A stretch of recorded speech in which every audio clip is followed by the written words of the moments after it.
Hi, everybody. Welcome to my homestead and welcome to my channel. My name is Jared. Jacob, chapter 5, verse 77 of all numbers. And when the time cometh that evil fruit shall again come into my vineyard, then will I cause the good and the bad to be gathered. And the good will I preserve unto myself, and the bad will I cast away into its own place. And then cometh the season and the end, and my vineyard will I cause to be burned with fire. Over the last few days, I've been seeing a bunch of videos coming out of this particular place. And no, this isn't Kelowna, British Columbia. It's not Maui, Lahaina. It's not Paradise, California, although it looks like all three of those fires that took place. This is a fire that's taking place in a region of Chile called Paradise. And the city that's been the most affected by it is called Vineyard of the Sea. And I don't think that it's an accident. Let me just show you a couple other videos here. Just really crazy scenes. I have a bunch of videos to show you. And I think that this is another bookend. And I think that you can tie this in with President Nelson and his presidency for a number of different reasons. Look at all those cars just completely burnt to a crisp on either side of the street. Just massive devastation in this place.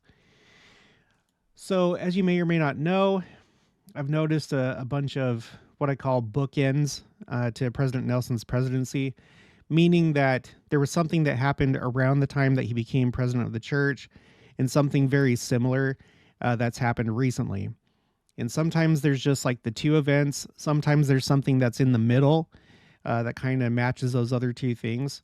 So in this case, I'm, for right now, tentatively putting this on here. Valparaiso Chile fire. Valparaiso is the region that means Valley of Paradise. And you might remember that in the first year of President Nelson's presidency, there was another fire in Paradise. But in that case, it was Paradise, California. And we're going to go over portions of his talk, April 2019 General Conference. The talk called Come Follow Me, the one where he says time is running out. He mentions Chile in that talk. And then he shows a picture and talks about the Paradise, California fire. So now we have this going on in Valparaiso, Chile. And then just last year, not too long ago, we had Lahaina in Hawaii. Hawaii is known as a paradisiacal type location. You had Lahaina that was, in these first two cases, you have two cities that were almost completely destroyed by fire. And we're still kind of waiting on Viña del Mar. That's the name of the, Vineyard of the Sea, that the city that's been most affected by this fire in Chile. But it seems like a lot of it has been destroyed.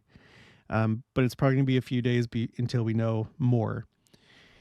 But you have all these bookends. You have these solar flares that have taken place both at the beginning and here recently. I'm not going to say it's the end of his presidency, but it could be. But at the very beginning and now, we've had asteroids. We have had foxes at the Temple Mount.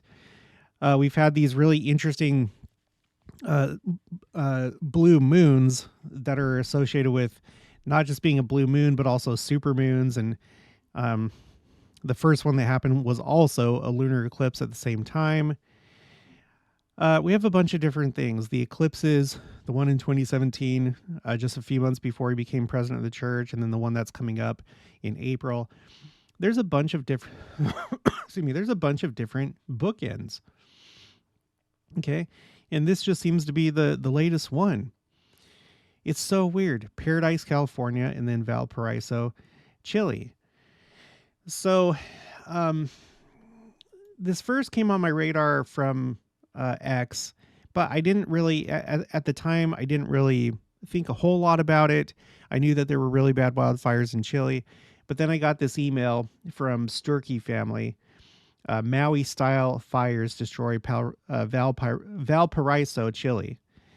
And when I saw this, because I served in Spain, so I speak Spanish, I recognized this as Paradise, Valley of Paradise, Chile. And so I wanted to look into it more. And it turns out that It is Chile's deadliest forest fire on record. And I keep track of those things. I have this spreadsheet right here. Unfortunately, we have our newest entry, and it's this. I don't know if they give the fires names over there. I haven't seen a name for this fire. Maybe that's just something that we do here in the United States and Canada. But so for right now, I'm just calling it the 2024 Chile fire. But it's the deadliest wildfire in Chilean history. Right now, we're at 131 people that have died from it. Let me just show you a little bit more when it comes to this spreadsheet. I track the largest or deadliest or most destructive. Okay, it has to be one of those three things in order to be on this spreadsheet. So this one is the deadliest, and that's why I have it in black. If it's red, then it's the largest for that area. And I have worked really hard at this spreadsheet. I have searched so many different locations, and what I have noticed is that things seem to have really taken off starting in 2004. You do have a couple other fires before that were the largest in those locations, but things really take off in 2004. And I don't think that's an accident, because in the April 2004 General Conference, President Oaks, who may be our next president of the church, he gave this talk called Preparation for the Second Coming. And you can't really find a talk that's like this. He gives a bullet point list of the signs of the times that you should look for. And his list is a lot different than many other members of the church. It's very basic. It's just things that anybody can, without doing too much research, can realize that these things are happening. And when they increase in frequency, know that the second coming is getting close. So he does this later that year. I should have pulled this up. I'm not going to. But you had this incredibly deadly earthquake and tsunami in Indonesia. I was on my mission at the time, and they told us that news because it was a major event that killed over 200,000 people. That happened later this year. It was the day after Christmas, December 26th, that earthquake and tsunami happened. But it wasn't just that. It was also fires. From that time onward, you have all these places that experience their largest or deadliest or most destructive wildfires. Let me give you an idea of what we're talking about. So Alaska that year had its worst wildfire season just over the entire state. And then it also had its largest single wildfire, the Taylor Complex fire. 2006, Texas had its largest wildfire. 2007, Utah and Idaho. Australia in 2009 had its deadliest. Arizona, largest. 2011. 2012, Oregon, largest. 2013, Arizona, deadliest. Montana, worst wildfire season, 2017. So now we're getting to the time of President Nelson becoming president of the church. He becomes president of the church January of 2018. But it's interesting how 2017 was also a crazy year by itself.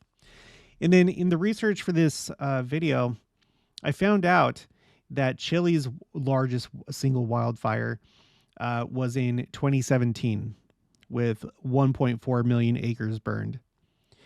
So Chile, and then the entire European Union had its worst wildfire season in 2017. That's a very large area.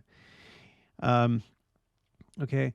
And that's something to take into account, these large geographic areas, because if you were to have the largest wildfire in state history for Delaware or Rhode Island or Connecticut, that's not really saying much because those are small locations.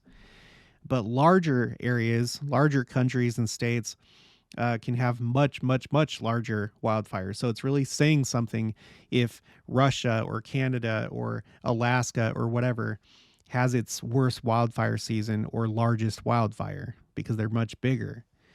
So European Union, worst wildfire season in 2017. Okay, and then now President Nelson is president of the church in 2018. Now notice before this point, for any given year, there was only ever like maybe one or two events or record-breaking wildfires or wildfire seasons. 2017 had 3, but before that, 2007 just had 2, 2004 had 2. But then in 2018, we have 1, 2, 3, 4, 5 of these events. We have Nevada with its largest wildfire. British Columbia had its at the time its largest single wildfire, which has been surpassed recently last year. It also British Columbia also had its worst wildfire season that year. California, and this is where we have the Paradise, California incident. But California had its deadliest single wildfire, the Camp Fire. Okay. And again, President Nelson mentions it in this talk that we're going to go over the next General Conference, where he actually went to Paradise, California. He showed everybody watching pictures from a burnt down city. And I think that's significant because we can expect this at the second coming. There's going to be a burning event. It's a warning. To me, it's a warning, especially when a prophet brings it up in a general conference, and it's a place called Paradise. That's already strange enough, let alone these recent wildfires, and the one that we're talking about in this video, Valparaiso, Valley of Paradise, Chile. So this fire, the Camp Fire that affected Paradise, it was California's deadliest wildfire. And then this Valparaiso wildfire in Chile is Chile's deadliest wildfire. I feel like that's beyond coincidence. And again, I remind you, at the beginning, and this is the talk, again, where he says time is running out. And at the very beginning of the talk, he brings up Chile. We'll get into that in just a minute. Let's finish this off. So 2019 just had one, Bolivia's largest worst wildfire season. And then after that, 2020 was the next really bad year. Australia had its largest single wildfire, the Gospers Mountain Fire. Washington State, Colorado, California had its largest single wildfire and its worst wildfire season for the entire state, which is saying a lot because that's a lot of acres, 4.3. 2021, Colorado had its most destructive wildfire. Now look at this. Russia, very large country, 44.8 million acres burned. It had its worst wildfire season in 2021. That's going to be hard to match. I guess all of these will, but I mean 44.8 million acres. That is enormous. 2022, New Mexico had its largest single wildfire. British Columbia passed up its original record in 2023 with the Donnie Creek fire. And then Canada as a whole had its worst wildfire season. And as far as I can tell, this seems to be the single or the one or the, okay, out of all these different locations, I think this is the worst wildfire season by acreage compared to all these other countries and states. I don't know. There probably has been. I don't know, but you can see last time I updated it, and this may be I may need to update it again. Okay, Russia had 44.8. Canada had 45.4 million acres burned. So this passed up Russia. Just a couple of years before, Russia had that, and now we have this in Canada. Canada's worst wildfire season. And then we had Lahaina. I'm going to call this the Maui fires. That's probably the better name for it. 2023 Maui fires that destroyed Lahaina. And then Greece had its largest single wildfire, which was also the largest single wildfire for the European Union because Greece is part of the European Union. Louisiana had its largest wildfire. Nova Scotia had both its largest single wildfire and wildfire season. And now the first one for 2024 in the Southern Hemisphere, Chile, with its deadliest wildfire in history. But notice 2023. 2023, as far as these events go and what I'm tracking, has been it had the most events. Okay, let's see, 1, 2, 3, 4, 5, 6, 7, 8. 8 of these events last year. This is one of those things where you can say things are getting worse and worse. Sometimes people will say that with other things like hurricanes, which that's not actually true. Things are not getting worse and worse with hurricanes. Although there are like more powerful hurricanes, like, but in terms of like numbers, no. And volcanoes, it's like slightly increasing, but this for sure, wildfires in the world getting worse and worse, more and more deadly, larger and larger. That is for sure. Okay, so at this point, let's take a look at some of these videos. Okay, this is exactly what it looked like in Kelowna, in British Columbia. We were watching that.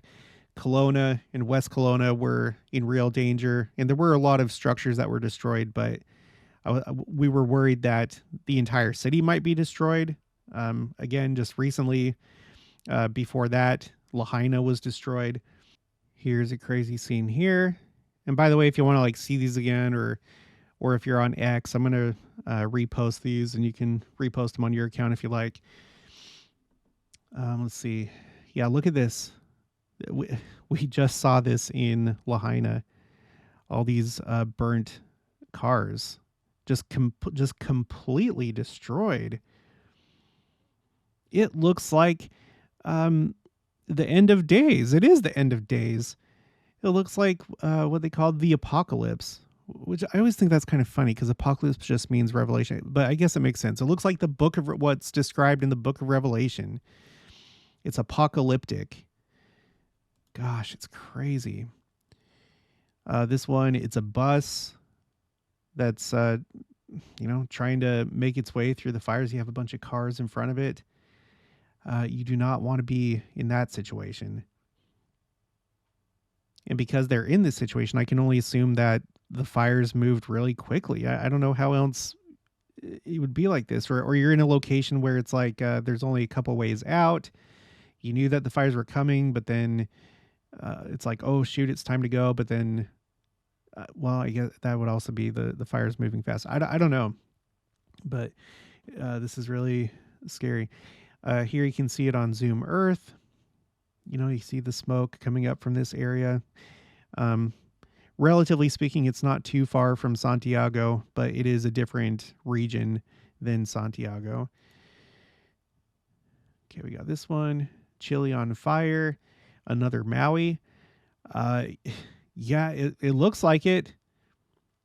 It looks like it. We're going to have to probably wait a little bit more to get all the details and see the complete aftermath of this event.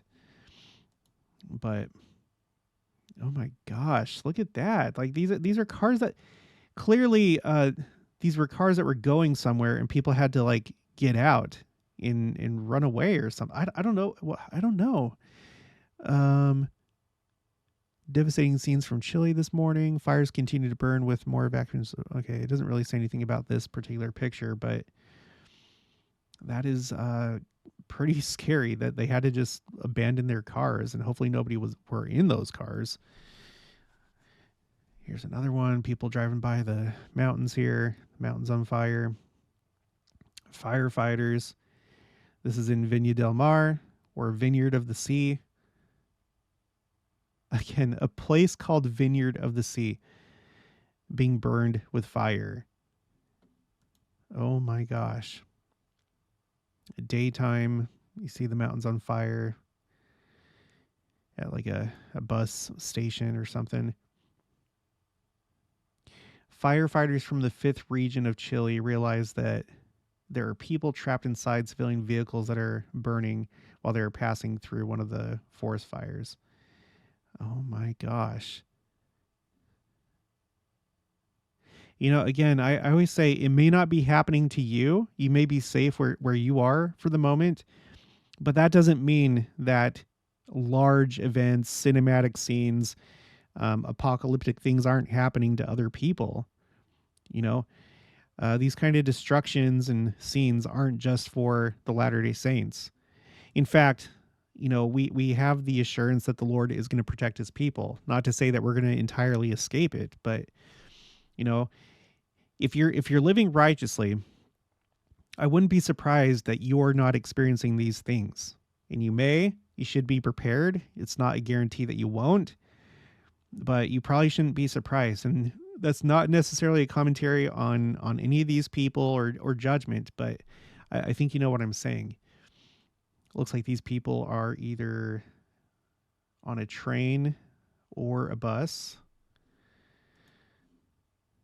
Here's another one. All right, people at the beach. We're not looking at that couple. You just saw the sun there. The sun was darkened by these smoke clouds. There's been a lot of that going on. Last year, there was a lot of smoke, a lot of wildfire smoke in the air. We just talked about 2023. It was a really bad year as far as wildfires go. The United States saw a lot of wildfire smoke from Canada because Canada was having its worst wildfire season. Let's see. Firefighters. Man, just with yellow, orangish yellow skies because of the smoke. And yeah, there were excuse me, there were a lot of buildings destroyed as a result of this. Let's look at a few of the details here. So this is the region that we're talking about. This is called Valparaiso, and there's a city called Valparaiso. But the main area affected is Viña del Mar. Okay, Viña del Mar, meaning Vineyard of the Sea, is a city and commune of on central Chile's Pacific coast, often referred to as La Ciudad Jardín, or the Garden City. So not only is it called Vineyard of the Sea, but it's also the Garden City. As we think about what's going to be happening to the earth, becoming like the Garden of Eden, right? It's going to become a paradisiacal world. Maybe this is a weird foreshadowing of that, what we know has to happen before we can have a garden planet. Viña del Mar is located within the Valparaiso region. It is Chile's fourth largest city with a population of 324,836. Viña del Mar is also part of the greater Valparaiso area. Okay, so I guess they're saying it's kind of like part of, here, let's go to Google Earth. I guess they're saying it's basically part of the metro area, I guess is one way that you can say it. Here, let me turn on the borders and labels. So there's Valparaiso right here.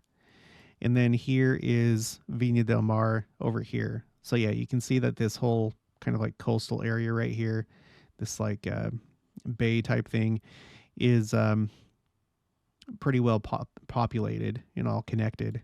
So, okay. And then just so you know, in case you're wondering, there aren't any temples there. There are these two temples in Santiago. One is not constructed yet. It's currently only announced, but we have the Santiago, Chile temple. And then then you have this one down here in Concepcion, which that one was one of the few that was dedicated by President Nelson. In fact, it was the first temple that was dedicated by President Nelson when he became president of the church. Let's take a look at that really quick. So I have my temples timeline, and President Nelson total has only dedicated 3 temples.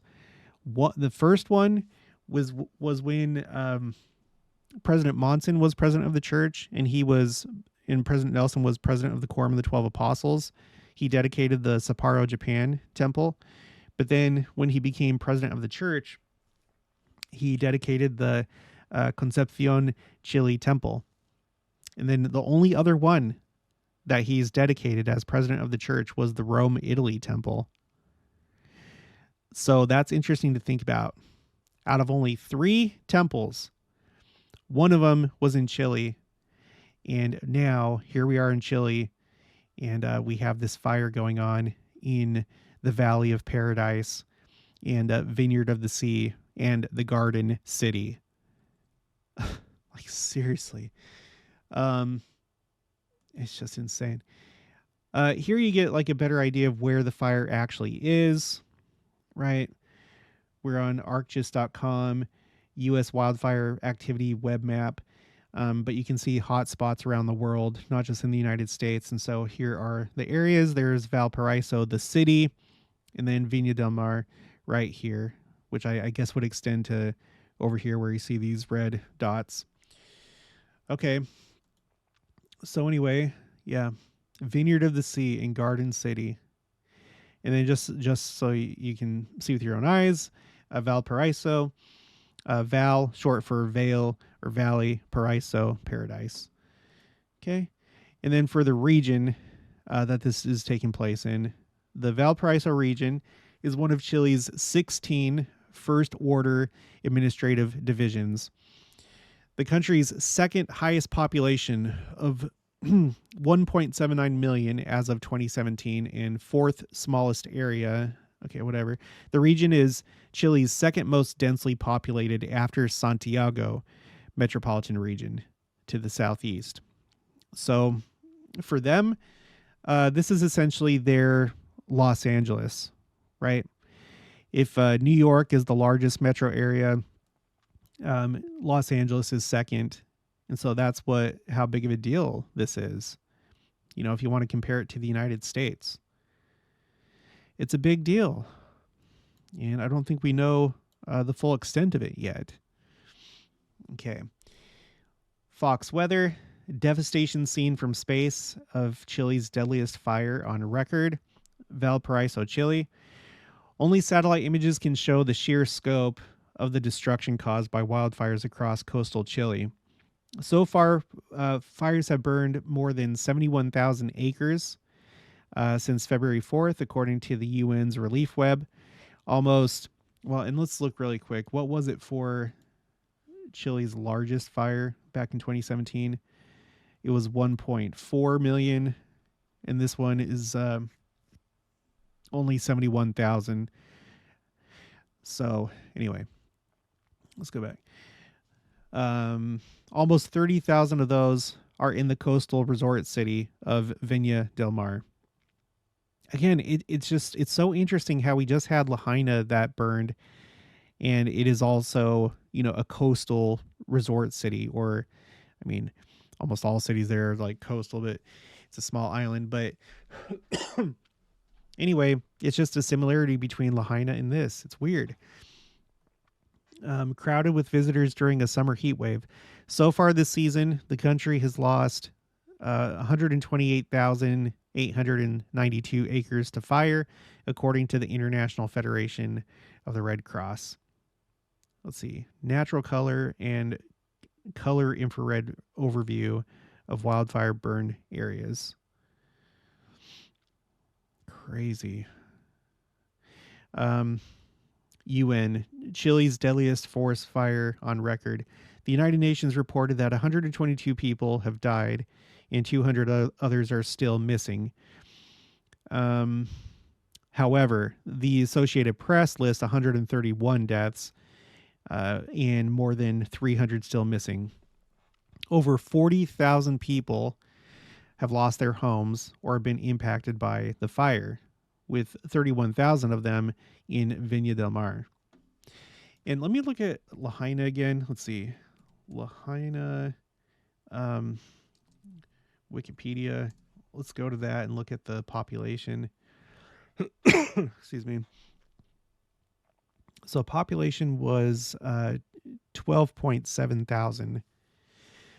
So Lahaina was obviously a disaster, and almost the entire city was destroyed. But the population was only 12.7 thousand. Compare that to this right here. 40,000 people have lost their homes. So in terms of people who have lost their homes, This was much bigger than Lahaina, and it's also bigger than Paradise, California. Okay, and then most of them in Viña del Mar, Vineyard of the Sea. The UN stated, quote, "This disaster is believed to be Chile's deadliest forest fire on record. It burned like someone." Okay, that's from the UN, and then this is from a survivor. Quote, "It burned like someone was throwing gasoline on the houses. I don't understand what happened. There was a lot of wind and big balls of fire that would fly by." All right. I don't have anything on here. I just wanted to highlight that it was a tourist region just to remind me that it has that similarity to Lahaina. Oh my gosh. Oh my gosh. Look at those dark clouds over there. Really bad. And then according to this Barron's article, it says Chile's deadly wildfires extinguished. And this was published 2 days ago. That doesn't seem right to me. It seems like it's still going, but whatever. Barron says that they've been extinguished, so that's good. But we'll have to follow up with that. Okay, so now let's look at President Nelson's time is running out talk called Come Follow Me. April 2019 General Conference. This is the conference right after Paradise, California was destroyed. He brings up at the beginning, new temples have been dedicated in Concepcion. Sometimes it's just easier to say Concepcion instead of the Spanish Concepcion. I can do it either way. In Spain Spanish, they would say Concepcion, Chile, Barranquilla, Colombia, and Rome, Italy. So very interesting. He brings up Chile before he talks about Paradise, California. Very possibly a foreshadowing of what just happened this week. Okay, he says, we miss our daughter greatly. However, because of the restored gospel of Jesus Christ, we do not worry about her. As we continue to honor our covenants with God, we live in anticipation of our being with her again. He's referring to one of his daughters that passed away. Meanwhile, we're serving the Lord here, and she is serving him there in paradise. And then he cites Alma 40:12-14. That talks about the spirit world and paradise, that part of the spirit world that is called paradise. Actually, my wife and I visited Paradise earlier this year. Paradise, California. That is. As it happened, our scheduled visit there came less than 40 hours after our daughter departed from this world. That's kind of interesting. We, along with Elder Kevin W. Pearson and his wife, June, were bolstered by the saints of the Chico, California stake. We learned of their great faith, their ministering, and the miracles that occurred even amidst their devastating losses from the most destructive wildfire in the history of California. While there, we spoke at length with a young police officer, John, who was one of many brave first responders. He recalled the thick darkness that descended upon Paradise on November 8th, 2018, as flames and embers raced through the town, devouring property and possessions like a scourge, and leaving nothing but piles of ash and stark brick chimneys. And then here's a church building that was burned down. He shows a picture of that so we can all visualize what a burnt city looks like. For 15 hours, John drove through an impenetrable darkness that was streaked with javelins of threatening embers as he helped person after person, family after family escape to safety, all at the peril of his own life. Yet during that strenuous ordeal, what terrified John the most was his all-consuming question, where is my family? You guys, this is where we start talking about why this is probably important, like the real importance of what we're witnessing, not just in Chile, but all these different locations, all the signs of the times, all of them. They're signs to let us know that time is running out, that we are almost there.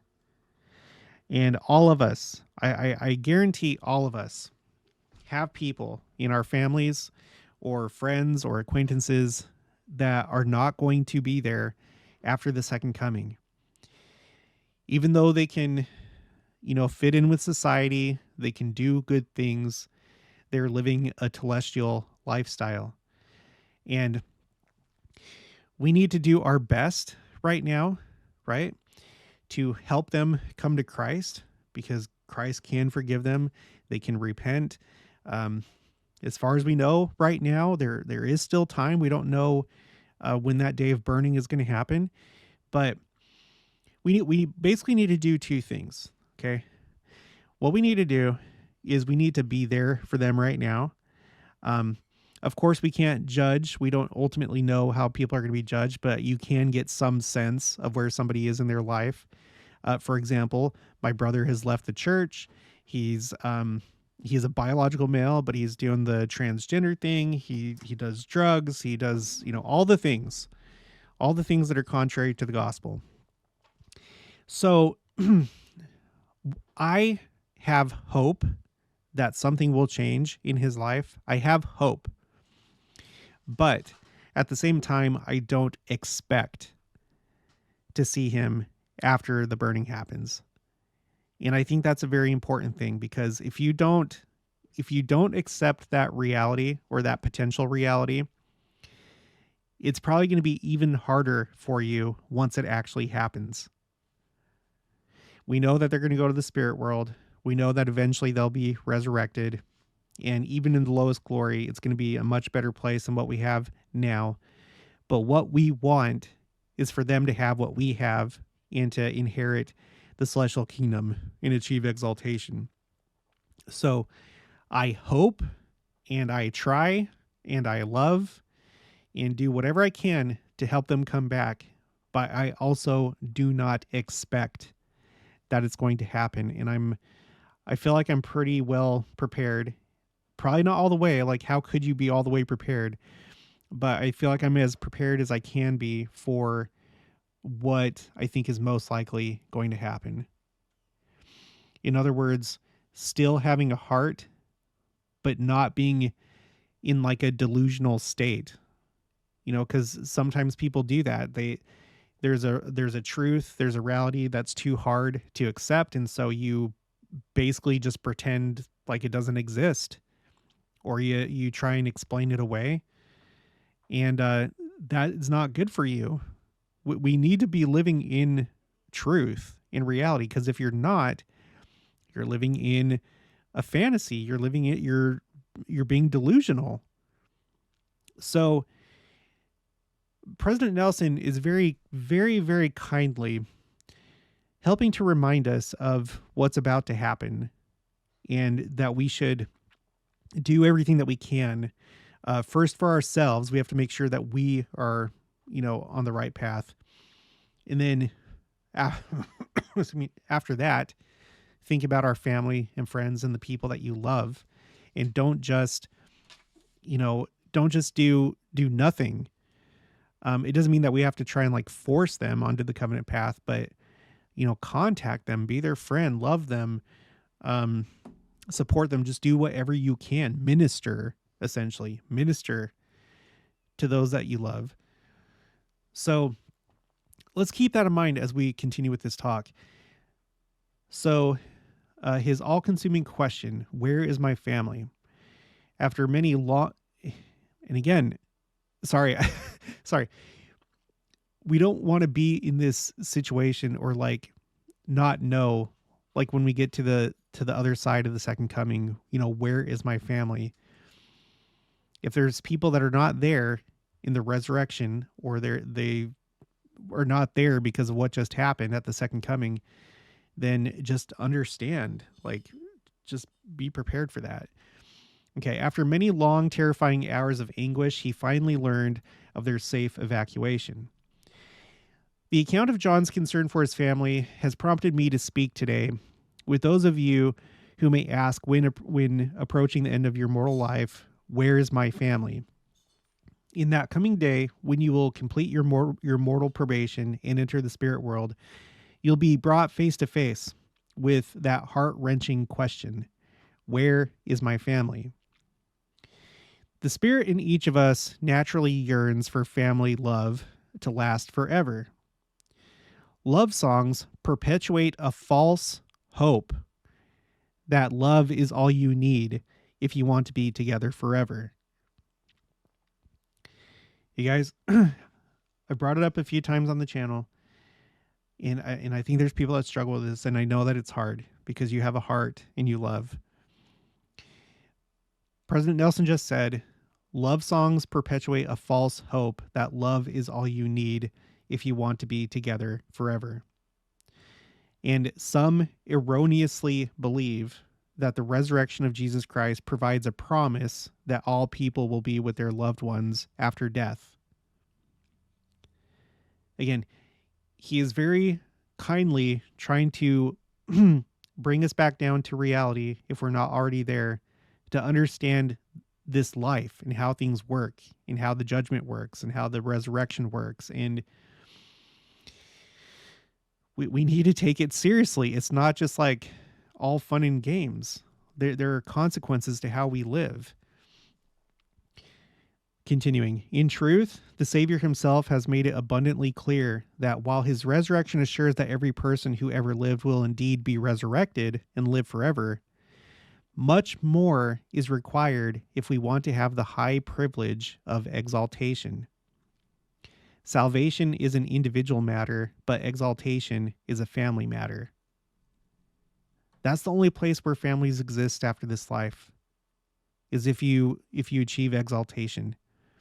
If you don't, if you go to one of the other kingdoms of glory, you remain single and separate for eternity. You live in an incredible place, but you're going to be living in a way that a lot of the Christians believe heaven is like, where you're single, you're separate, you're like an angel of God, and who knows what you do for eternity. Okay, continuing. Listen to these words spoken by the Lord Jesus Christ to his prophet. All covenants, contracts, bonds, obligations, oaths, vows, performances, connections, associations, or expectations that are not made and entered into and sealed by the Holy Spirit of promise have no efficacy, virtue, or force in and after the resurrection from the dead. For all contracts that are not made unto this end have an end when men are dead.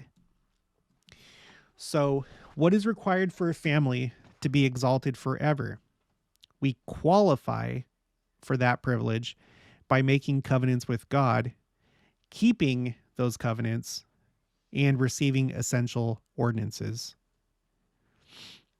So it's not enough to just go to the temple, to get baptized, take the sacrament, go to the temple. That's not enough. You have to be keeping your covenants. You have to be worthy. All these blessings are conditional. It's conditioned on your worthiness. Okay, the anguish of my heart is that many people whom I love, whom I admire, and whom I respect decline this invitation. They ignore the pleadings of Jesus Christ when he beckons, "Come, follow me." And there it is. That's the name of the talk.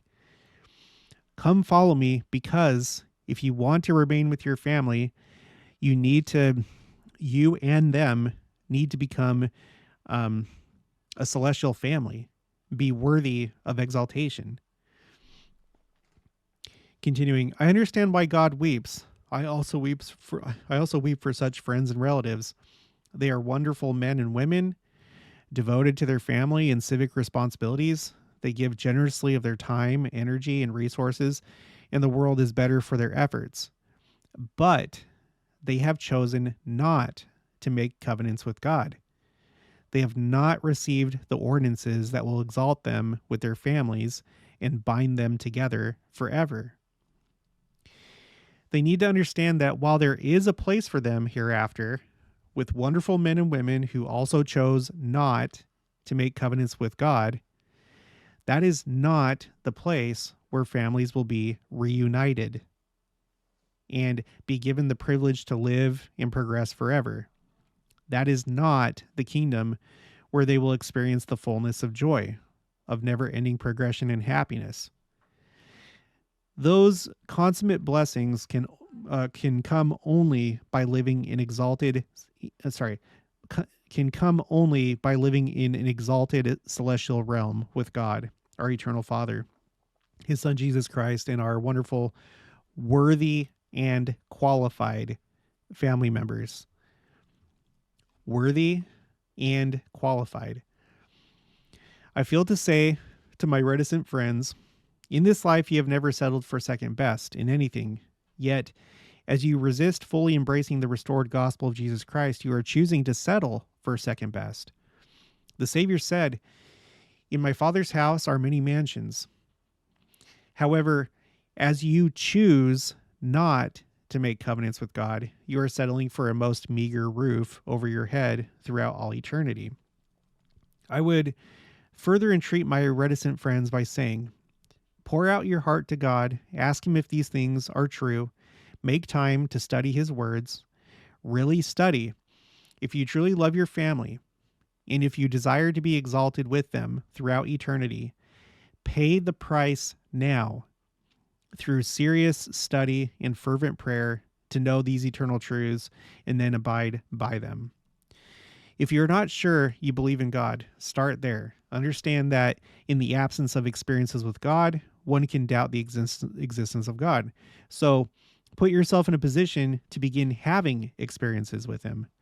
Humble yourself. Pray to have eyes to see God's hand in your life and in the world around you.